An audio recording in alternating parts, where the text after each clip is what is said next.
नमस्कार, मुकाबला में आपका स्वागत है। मैं हूं संकेत उपाध्याय। अक्सर ऐसा देखा गया है चर्चा में, खास तौर से जो विश्लेषक होते हैं या राजनीतिक दल होते हैं जो विपक्षी होते हैं, उनका ये कहना होता है कि जैसे जैसे चुनाव नजदीक आता है वैसे वैसे भारत का लोकतंत्र रेड तंत्र में बदल जाता है, कि रेड होने लगती है, ईडी, सीबीआई और इनकम टैक्स जो है वो हावी हो जाता है। कुछ एक आधा आरोप तो ऐसे भी लगे हैं कि वो केंद्र सरकार के घटक दल की तरह अपने आप को प्रस्तुत करता है।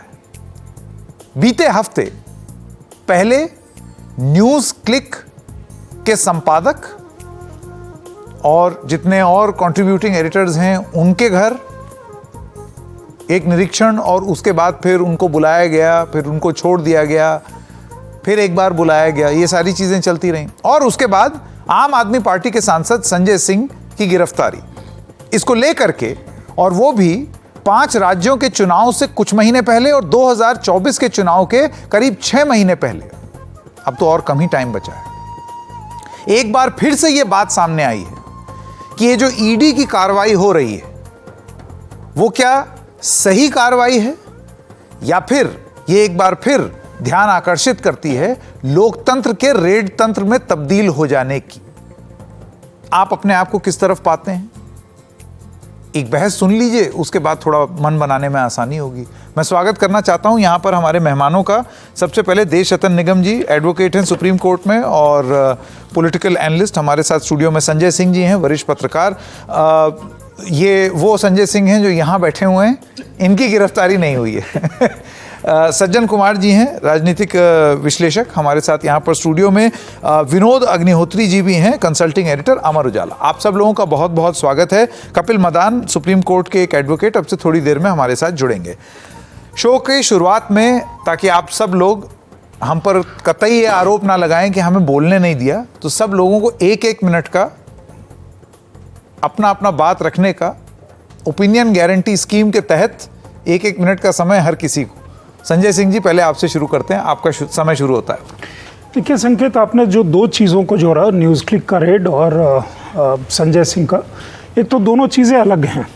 एक तो अगर आप चुनाव से इसको जोड़ करके देखते हैं तो बहुत सारे समय में चुनाव के पहले, मतलब आज से हर समय इस देश में चुनाव होता है, 1 साल में 2 बार चुनाव होते हैं, तो चुनाव से सब कुछ को जोड़ करके देखना यूं मतलब बात करने के लिए बहुत आसान होता है, लेकिन शायद उस तरह की प्रक्रिया पहले भी इस तरह की चीज़ होती रही थी। न्यूज़ क्लिक का इतना बड़ा सर्कुलेशन नहीं है कि वो चुनाव को किसी को इम्पैक्ट करे।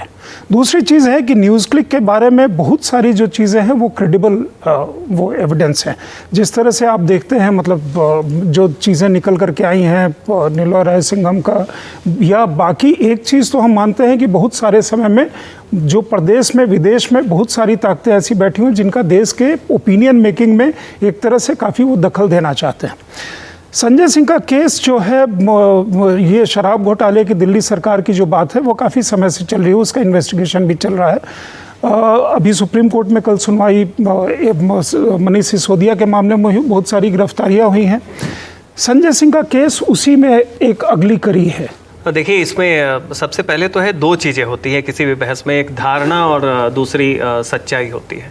अब धारणा ये है कि ईडी का जो रेड है वो एक जो रूलिंग पार्टी होती है, पहले भी आरोप लगते रहे हैं मोदी जी के पहले भी, कि वो एक आर्म्स की तरह, political arms of the ruling party जो अपोजिशन को हरास करता है। लेकिन सच्चाई देखें, ईडी ने भी इस पे एक रिस्पॉन्ड दिया था कि अभी तक जितने भी केसेस हुए हैं उसमें केवल 3% जो केस हैं ईडी के वो पॉलिटिशियंस के खिलाफ हैं, लेकिन जिनमें ट्रायल्स कंप्लीट हो गए हैं, कन्विक्शन रेट जो है वो 96% है। जो आईपीसी के तहत बाकी जो क्रिमिनल केसेस हैं उसमें 56। तो ये भी आप देखिए। और दूसरी बात ये है कि ईडी अभी के डेट में केवल पॉलिटिशियंस या पॉलिटिकल पार्टीज के खिलाफ ही सक्रिय नहीं है। आप बॉलीवुड में देखिए, तमाम बिजनेस जिनका पॉलिटिकल कोई डायरेक्ट लिंक नहीं है, तो ये दिखा रहा है कि ईडी एक एजेंसी के तौर पे काफ़ी सक्रिय है। हाँ, इसकी एक कमी जरूर है कि बीजेपी शासित राज्यों में जो कुछ करप्शन के मामले आए हैं वहाँ पे ईडी का मामला नहीं है, वो एक आलोचना का विषय हो सकता है। लेकिन उसके आधार पे पूरी की पूरी ईडी की सक्रियता को एक राजनैतिक स्टंट के तौर पे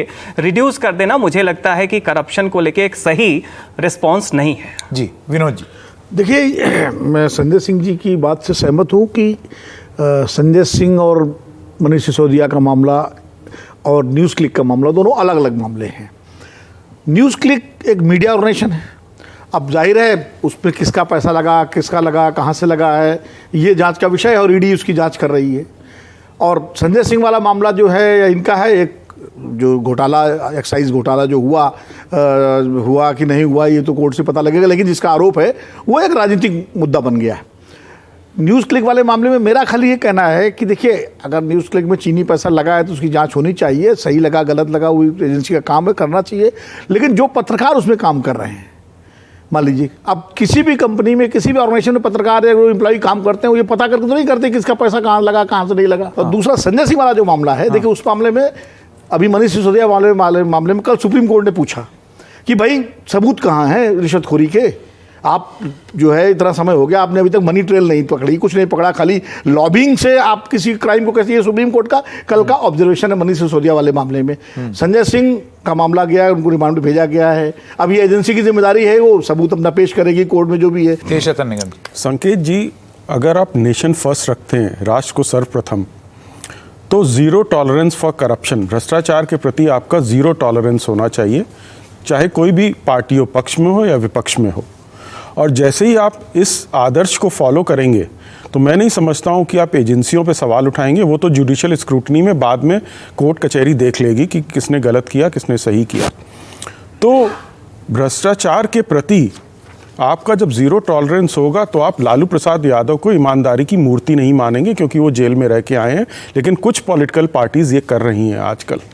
तो आप ये ध्यान रखिए कि ज़ीरो टॉलरेंस फॉर करप्शन, और उसके बाद राष्ट्र को क्या नुकसान पहुंचाता है। एजेंसियां अपना काम करेंगी, उनको करने भी देना चाहिए, उनको और कम्पिटेंट बनाना चाहिए। कल जैसे कुछ सवाल उठे सुप्रीम कोर्ट में, परसों भी, कि आपने आम आदमी पार्टी जिसके प्रति बोला है कि पैसा उनके पास गया है, क्या पार्टी बनाया? अगर वो अक्यूज्ड बनते हैं, उसमें अभियुक्त बनते हैं, तो जो वो पार्टी चला रहे हैं, क्योंकि वो तो लीगल ज्यूरिस्टिक पर्सन है, रजिस्टर्ड पार्टी है, लेकिन उसको चलाने वाले, उनकी दिनचर्या का काम देखने वाले, वो भी दोषी अभियुक्त बनेंगे।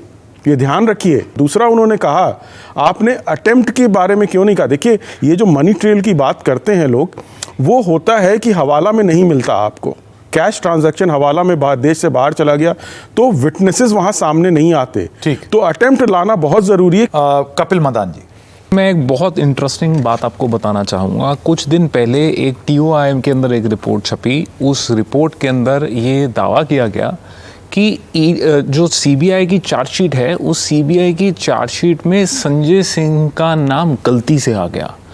तो अगर ये तौर तरीका है, ये प्रोफेशनलिज्म है कि किसी एक नेता का नाम, इतनी जो हमारे देश की प्रीमियर इन्वेस्टिगेटिंग एजेंसी है, अगर वो प्रीमियर इन्वेस्टिगेशन एजेंसी किसी एक नेता का नाम गलती से डाल देगी और उसके कुछ दौरान बाद हम देखते हैं कि एक जो को एक्यूज है, वो को एक्यूज को अप्रूवर बना के उनसे उनके खिलाफ स्टेटमेंट्स लेके फिर उनका अरेस्ट होता है, तो मुझे लगता है कि ये बहुत सवाल खड़े करता है कि जिस तौर तरीके और जिस तरीके से ये अरेस्ट हुआ है, मुझे लगता है कि ये उतना साफ नहीं है। इसके पीछे मुझे लगता है कि पॉलिटिकल वेंडेटा है, क्योंकि अगर आप देखें, आप जुलाई 2022 से एक्साइज केस को आप इन्वेस्टिगेशन कर रहे हैं, आपने सारे नेताओं के यहाँ आपने रेड करी, तो आप जब 2023 के अक्टूबर में हैं, आपको अपने आप कोई इन्वेस्टिगेशन में कोई एविडेंस नहीं मिला,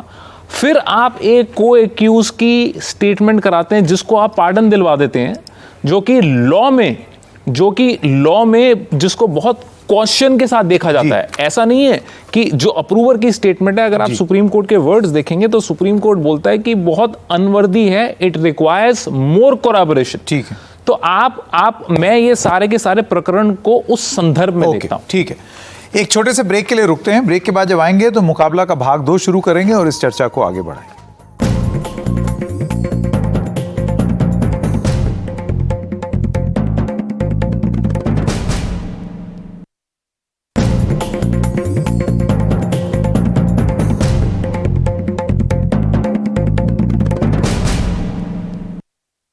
ब्रेक के बाद आपका फिर से स्वागत है। आइए ये मुकाबला आगे भी बढ़ाते हैं। तो अभी कपिल मदान साहब ब्रेक से पहले ये कह रहे थे कि ये जो छवि है प्रवर्तन निदेशालय की, उसी पर एक सवालिया निशान है, क्योंकि इससे पहले वो गलत तरीके से भी पहुंच गए थे, एक गलत नाम डाल दिया था उन्होंने।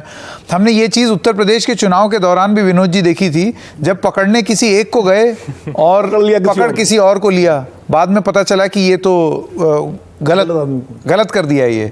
ऐसे में आपका क्या कहना है देशरतन जी? देखिए, अगर कोई एजेंसी गलतियां करती है, उनके ऑफिसर्स गलतियां करते हैं, जांच हो, उनको सज़ा मिलनी चाहिए। लेकिन क्या एजेंसियां भ्रष्टाचार के प्रति अपना काम बंद कर दें?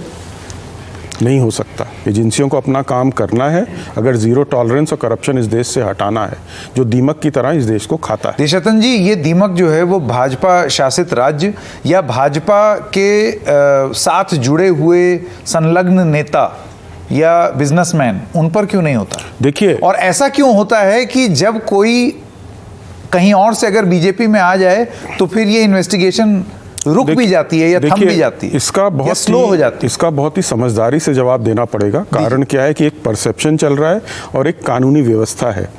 देखिए, जब एफआईआर आपकी कोर्ट में चली जाती है तो इन्वेस्टिगेशन कौन कंट्रोल करता है? कोर्ट करता है।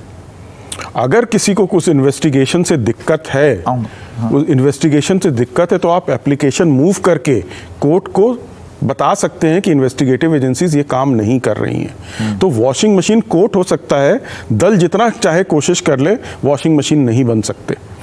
कोई भी उनको छोड़ना, उनको दोषी देना, अभियुक्त बनाना, किसी नए व्यक्ति को डालना, कुछ और सेक्शंस अपराध के जोड़ना, ये सब कोर्ट के दायरे में आता है। पर देशरतन जी, अगर जांच एजेंसी जो है वो अपनी जांच ही एक तरीके से करके देगी तो उसके बाद कोर्ट क्या कर देगा? नहीं, देखिए, कोर्ट तो जो उसके सामने जो तथ्य आए हैं उसी के आधार पर तो फैसला देगा। वहां पर री इन्वेस्टिगेशन का भी प्रावधान है।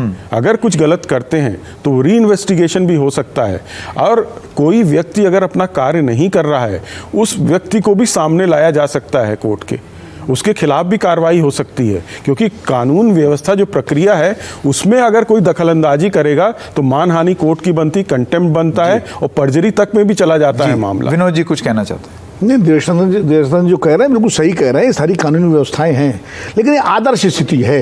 हाँ। व्यवहारिक स्थिति अलग होती है। अधिकारियों की नियुक्ति कौन करता है? सरकार करती है। अधिकारी किसको रिपोर्ट करते हैं? सरकार को रिपोर्ट करते हैं। कोई सरकार हो, चाहे ये सरकार हो, पहले सरकार रही हो, अधिकारियों के तबादले और उनके प्रति कौन होता है? सरकार। वो ऑटोनॉमी तो नहीं है ना एजेंसीज को।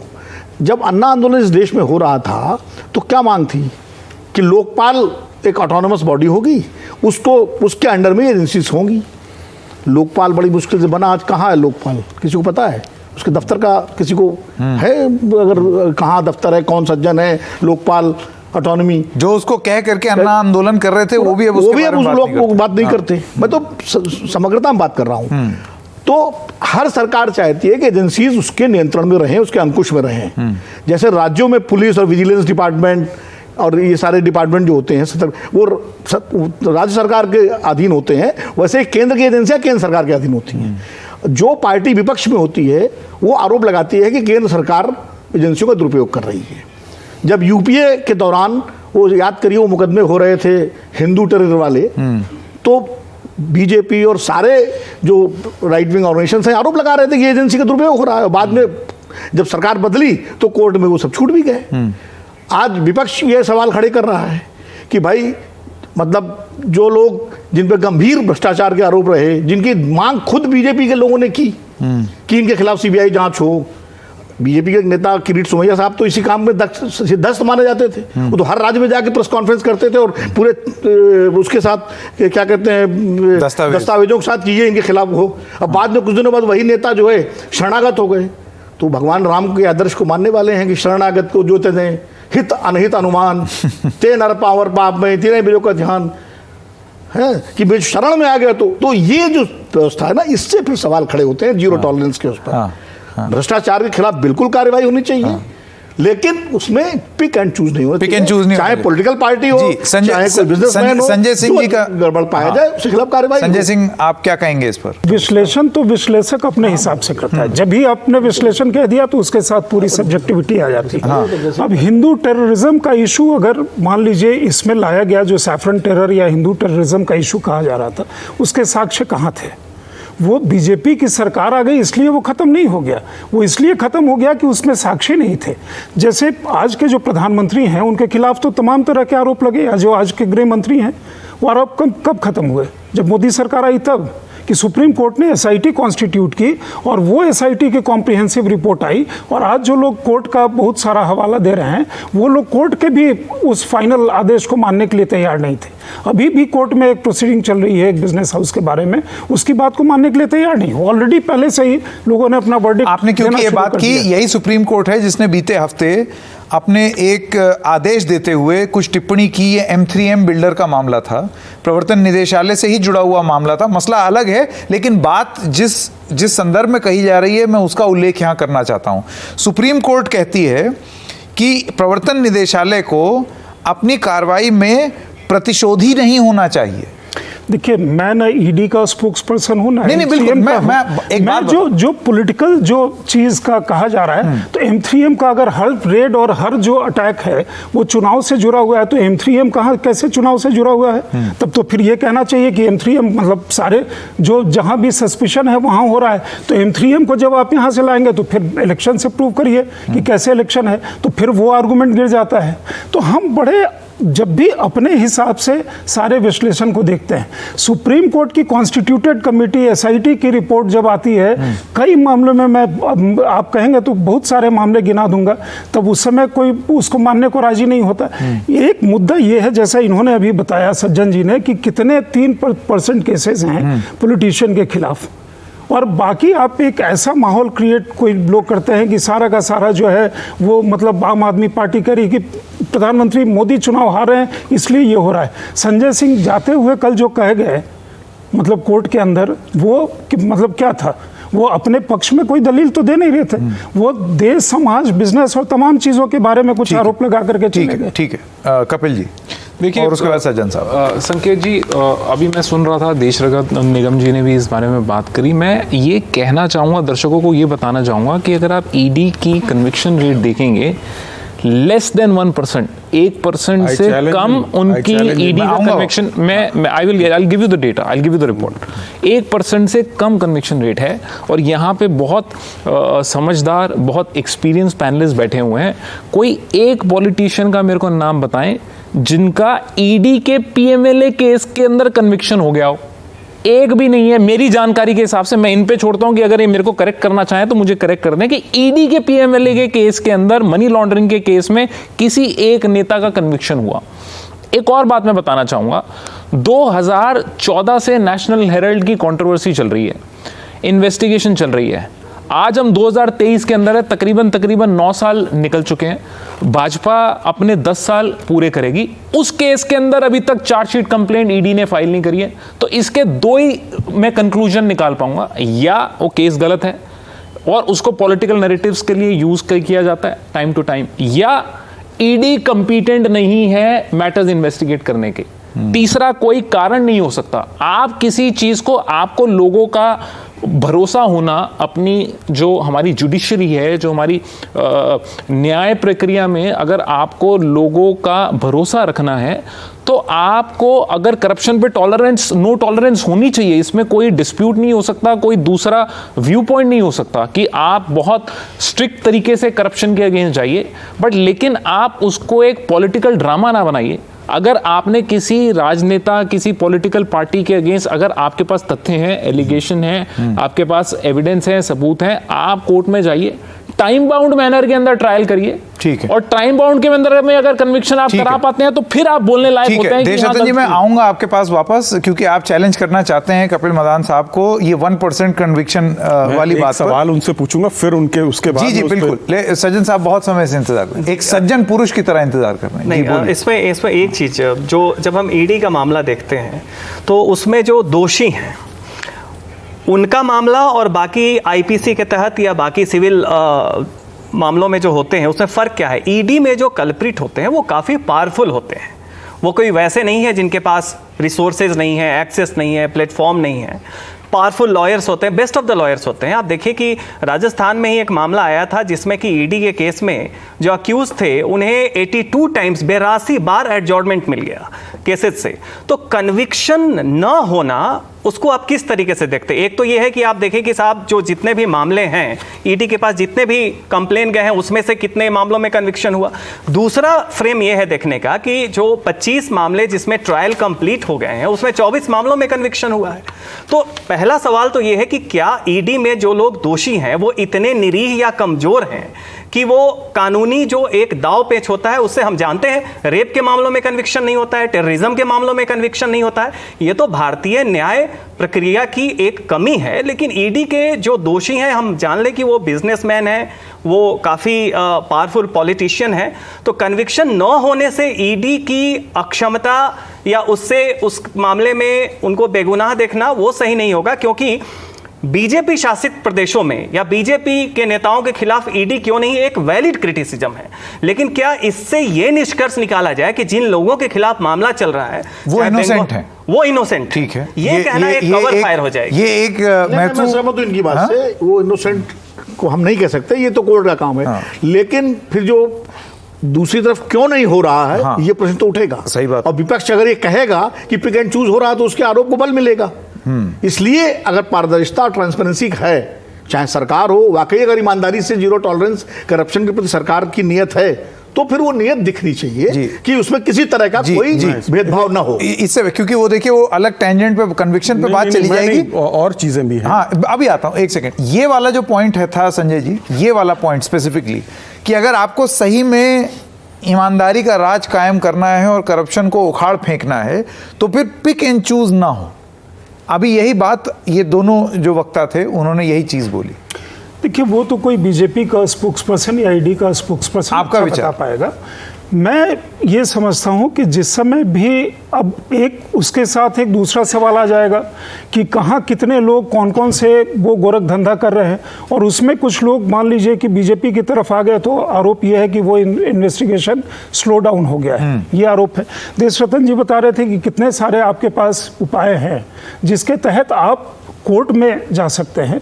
उसके साथ एक दूसरी चीज़ है कि पब्लिक प्लेटफॉर्म पे आप उस चीज़ को रेज करते हैं जो सभी लोग रेज कर रहे हैं। तो जो आप चुनाव से जोड़ करके हर चीज़ को देखते हैं, तो बहुत अच्छा है ऑपोजिशन के लिए कि वो इस चीज़ को लोगों के बीच में लेकर के जाएगी और उनको सार्थक समर्थन उसका मिल सकता है अगर ये आरोप सही होगा तो। ठीक, देशरतन जी फिर आता हूँ। देखिए, सबसे पहली बात कि एक परसेप्शन जो बन रहा है और एक कानूनी हकीकत।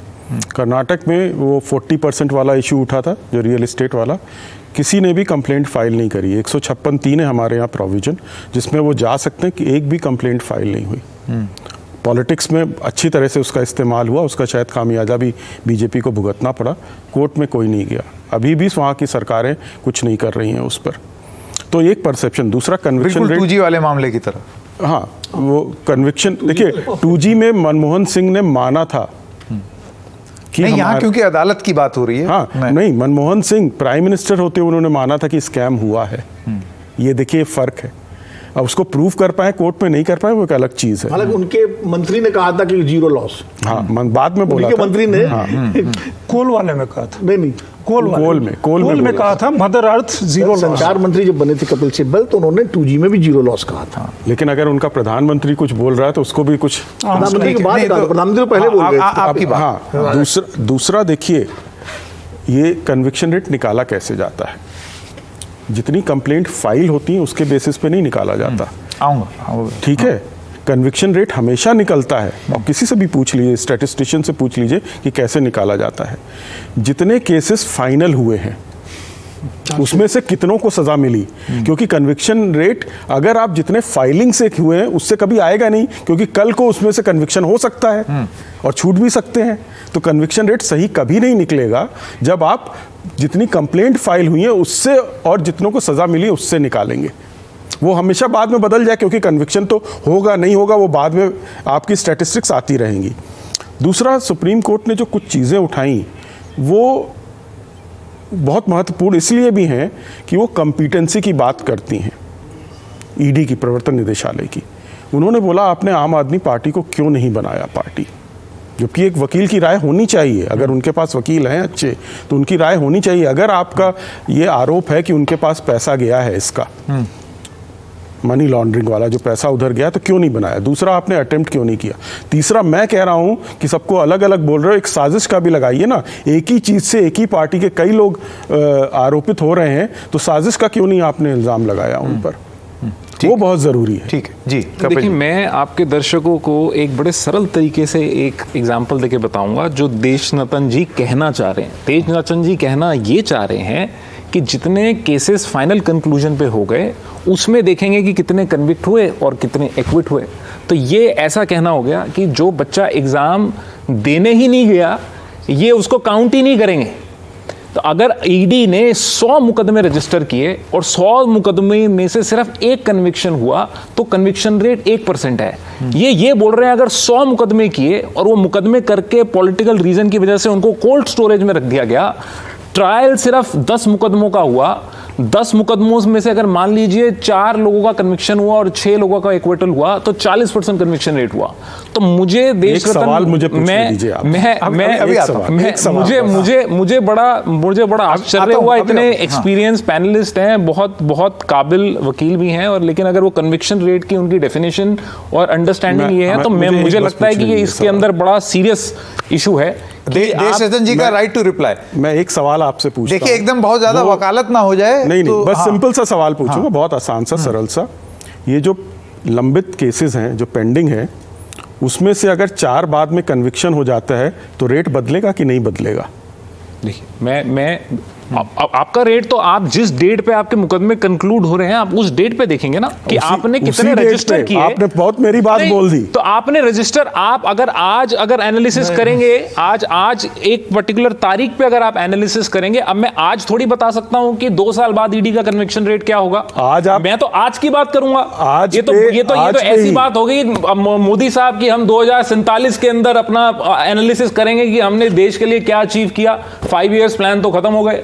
ये तो बिल्कुल वैसी बात हो गई कि हम आज नहीं एनालिसिस करेंगे, हम फ्यूचर में क्या होगा या क्या नहीं होगा उसके बेसिस में हम चीजों को ओपन रखेंगे और एक मनगढ़ंत सा, एक वेग सा, एक स्मोक स्क्रीन सा डेटा आपको प्रेजेंट कर देंगे। ये तो वही हुआ, वही बात। जितने फैसले हुए हैं, जितने फैसले हुए हैं और जितने उसमें निर्दोष साबित हुए हैं और जिसमें वो दोषी हुए हैं, कन्विक्शन रेट वहीं से निकलेगा। क्योंकि कन्विक्शन रेट, क्योंकि जैसे जैसे लोग दोषी होंगे, निर्दोष होंगे, वो चलिए देखिए, ये चर्चा कन्विक्शन रेट की परिभाषा पर नहीं है। मैं दूसरी बात, विनोद जी फिर आपके। हाँ, मेरा कहना ये कि मान लीजिए 100 मुकदमे दर्ज हुए और 10 गए कोर्ट में, 90 अब इन्वेस्टिगेशन में है, ठंडे बस्ते में।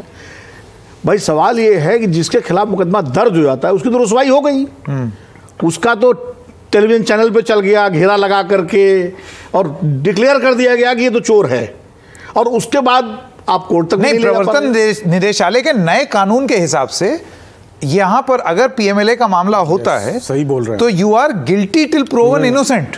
ये उल्टा है, ये फ्रेंच जूरिस्प्रूडेंस है, फ्रांस से लिया हुआ कंसेप्ट है। ये तो खैर कानूनी व्यवस्था ये जा रहा है। मैं तो एक परसेप्शन की बात कर रहा हूँ। उसका परसेप्शन हो गया। अब वो बाद में, जैसा कि सज्जन कुमार जी कह रहे हैं, प्रभावशाली लोग होते हैं, वो प्रभाव दिखा करके या अपने तरीके से वो डीलिंग जो भी किया उन्होंने, अब वो रुके हुए। लेकिन दुनिया में वो हो गया कि साहब वो चोर है। इसका क्या, इसकी क्या भरपाई है? ये भी तो एक सामाजिक सवाल है ना। इसका मैं एक जवाब दे दूं। संजय जी बहुत टाइम से कहना चाह रहे हैं। इसी को कंटिन्यू करते हुए जस्ट 1 सेकंड, ये जो आपने बताया ना कि आप दोषी हैं जब तक आप इनोसेंट नहीं प्रूव हो सकते, ये 2005 में कांग्रेस लाई थी ये रूल। कोई लाया हो तो कांग्रेस हो, ध्यान रखिए। आज उसके लिए रोना पीटना ठीक ठीक नहीं, मेरा ये कहना है कोई भी सरकार लाई हो, प्रक्रिया सजा ना बने लोगों के लिए, ये भी जरूरी है, ध्यान रखना बहुत जरूरी है। एक तो आईपीसी के तहत भी बहुत सारे केसेस होते हैं जिसमें कि अल्टीमेटली सजा नहीं होती। दूसरी एक चीज है कि एक बात कही गई कि विद्यार्थी अगर बैठे ही नहीं तो जब जितने एग्जाम देंगे उसी पे आप परसेंटेज निकालेंगे ना। एनरोलमेंट से ड्रॉप आउट का आप रेट निकाल सकते हैं, उसका एग्जाम के नतीजे से रिजल्ट नहीं होगा। दूसरी चीज है कि स्मोक स्क्रीन जो 47 में जाकर के तय होगा, वो अभी कोई मतलब मेरे ख्याल से डिस्कशन का इशू नहीं है।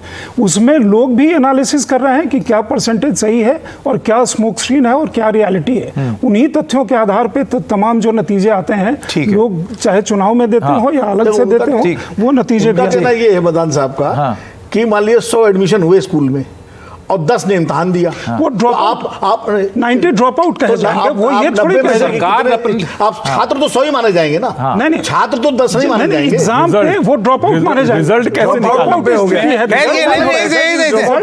मैं सज्जन जी ये देखिए, ये बहुत ज्यादा टेक्निकल हो रही है बात। मैं बहुत सरल बहुत ज्यादा टेक्निकल हो रही है जी। मैं बहुत सरल तरीके से बताऊंगा कि एग्जाम देने बच्चा वही नहीं जाएगा जिसको पता है कि वो फेल होगा, जिसको पता है कि उसका एडमिशन फर्जी तरीके से हुआ गया, वो केस बनता नहीं है। तो एग्जाम देने से बहुत सारे मोटिव्स। हाँ, सज्जन जी का आखिरी। देखिए, इसमें एक और बात, दो चीजें हैं यहाँ पे। बात ये आ रही है कि ईडी का जो एक्शन है, और आप कहें कि हाइपर एक्शन है, पिछले कम से कम 7-8 सालों में ईडी की सक्रियता काफ़ी बढ़ी है। अब इसको कैसे देखा जाए, तो आरोप ये लगता है कि ईडी जो है वो पॉलिटिकल विंग की तरह, जैसे सीबीआई हो या आईटी हो या बाकी स्पेशल सेल्स होते हैं, उनकी तरह एक्ट कर रही है। इसमें एक चीज़ और भी ध्यान रखें कि ईडी तभी सक्रिय होती है जब जो तमाम मनी लॉन्ड्रिंग के अगेंस्ट में एक्ट हो, जब कोई एक शेड्यूल्ड ऑफेंस जो है उसका कॉग्निजेंस लिया जाए। वो सीबीआई ले या पुलिस ले या इकोनॉमिक ऑफेंस विंग ले, फिर उसमें मनी ट्रायल को देखा जाता है, वो फेमा के तहत हो या बाकी और भी जो मनी लॉन्ड्रिंग का हो। तो उस मामले में एक ऑलरेडी ईडी की जो है वो सेकेंडरी रोल है कि वो तब आते हैं जब ऑलरेडी एक कॉग्निजेंस लिया जा चुका है। और जहां तक हमने कहा कि कन्विक्शन रेट के बेसिस पे हम करने लगे, तो देश में तो तमाम इंडिया फेमस है कन्विक्शन ना कर पाने का, और उसमें निर्दोष होना कोई बहुत बड़ी धारणा नहीं है। धारणा यह है कि वो नहीं इसलिए हो पाता है कि जब दोषी पावरफुल लोग होते हैं तो आपकी प्रक्रिया खिंचती चली जाती है। अभी जो करप्शन के अगेंस्ट में जो एक परिपाटी बनी है, हमें लगता है कल के डेट में दूसरी सरकारें भी आए तो ये जारी रहना चाहिए, क्योंकि इससे एक डर बनेगा। मतलब जारी रहना चाहिए, वो फिर अपने अपोनेंट पे करें, तमाम एक माहौल बन जाए चारों तरफ से। ये तो भारत में बात कुछ समझ में नहीं आई सज्जन जी। अगर कुछ गलत हो रहा है, अगर मान गलत लेते हैं कहां हो रहा है, गलत ये तो धारणा है कि गलत हो रहा है। ईडी अगर सक्रिय है, कन्विक्शन रेट की तरफ अगर बढ़ रहा है, आप देखिए 25 में अगर 24 केसों में जो 25 ट्रायल्स कंप्लीट हुए हैं, उसमें एक बरी हुए, 24 कन्विक्टेड हुए, ये एक अच्छी बात है। और जब एजेंसियां सक्रिय होती हैं, फिर ये नहीं देखना, कोई ये नहीं कह रहा है कि जिनके ऊपर आरोप है वो निर्दोष है। आज तक किसी पार्टी ने नहीं कहा। किसी ने कहा कि आम आदमी पार्टी के तमाम लोग निर्दोष हैं, या बंगाल में टीएमसी के नेता निर्दोष हैं, या साउथ में बाकी लोग निर्दोष हैं, ये तो कोई नहीं कह रहा है। दोषी है एजेंसी के अलावा कौन कह रहा है दोषी? दोषी तो पॉलिटिकल पार्टी जो विरोधी है वही कह रहे हैं दोषी। अरे भाई, ये तो बटा हुआ है ना ओपिनियन इसमें। जो देखिए सर, जो आम आदमी पार्टी या तृणमूल कांग्रेस के समर्थक दल हैं वो कह रहे हैं निर्दोष हैं, जो उनके विरोधी दल है वो कह रहे हैं दोषी है। पहली बार, पहले क्या होता था, किसी पार्टी का नेता अगर किसी एजेंसी के उसमें आता था तो उस पार्टी के लोग प्रदर्शन करते थे खिलाफ। इंदिरा गांधी की गिरफ्तार हुई तब भी प्रदर्शन हुआ, या अभी सोनिया गांधी और उन पर पूछताछ हुई। लेकिन अब ये होने लगा है कि सत्तारूढ़ पार्टी जो है वो एजेंसी के समर्थन प्रदर्शन करती है। आप देखिए ना कि जैसे ही संजय सिंह के यहाँ ईडी का हुआ, बीजेपी प्रदर्शन करने पहुंच गए। कांग्रेस चुप है सर, कांग्रेस चुप है, कांग्रेस चुप है सर, कांग्रेस वक्त खत्म हो चला है। आपकी बात समझ लीजिए, समय खत्म हो गया। ऐसे हालात नहीं बनने चाहिए कि लालू जी जो जेल रह के आए हैं उनको सब निर्दोष कहने लगे उसी केस में। नहीं तो चौटाला जी भी तो जेल रह के आए, वो भी तो निर्दोष कहे जा रहे हैं। चलिए वक्त खत्म हो गया है। ये चर्चा चलती रहेगी। आप सब लोगों का बहुत बहुत धन्यवाद हमारे साथ जुड़ने के लिए। मुकाबला जारी रहेगा।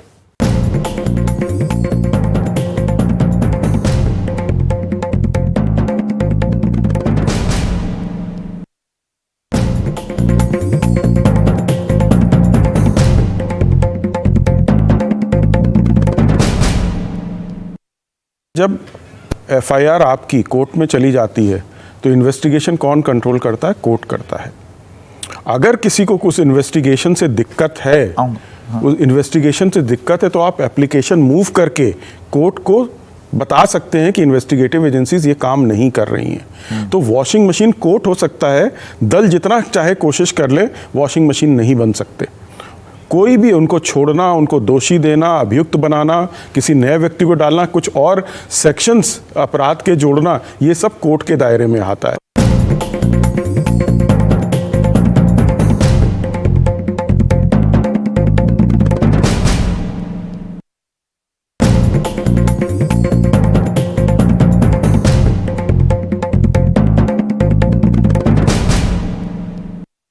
व्यवहारिक स्थिति अलग होती है।